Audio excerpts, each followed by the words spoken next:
Pendant des années, la Commission européenne a persécuté la Pologne, coupable de désaccords idéologiques au mépris total de l'indépendance des États. Aujourd'hui, que la Pologne a changé de gouvernement, vous n'avez soudainement plus rien à lui reprocher. Toutes les prétendues violations graves des valeurs de l'Europe ont disparu, comme ça, du jour au lendemain. Alors, à défaut de la Pologne, l'Union européenne a trouvé un nouvel épouvantail à attaquer, c'est la Slovaquie. La Slovaquie où Robert Fico, que le peuple slovaque a élu président, voit soudainement pleuvoir les accusations d'atteinte à l'état de droit. 2 mois seulement après son élection. Franchement, entre nous, vous n'avez pas perdu de temps. Décidément, la démocratie n'a aucune valeur pour l'Union européenne. Le prétexte, cette fois-ci, c'est la dissolution éventuelle d'organismes de lutte contre la corruption qui seraient une menace pour l'état de droit.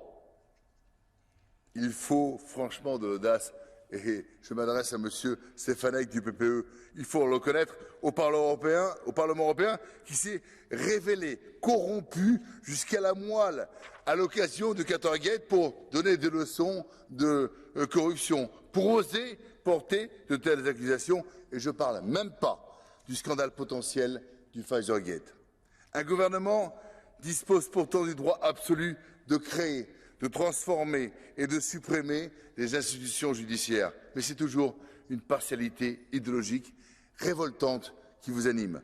Quand en France, les tribunaux retirent à l'association Anticorps son agrément pour agir en justice, aucun débat sur l'état de droit n'est organisé au Parlement européen. Il est vrai que dans la même famille politique et idéologique, on ne s'attaque pas. Quant au ministre de la Justice français, garde des Sceaux, M.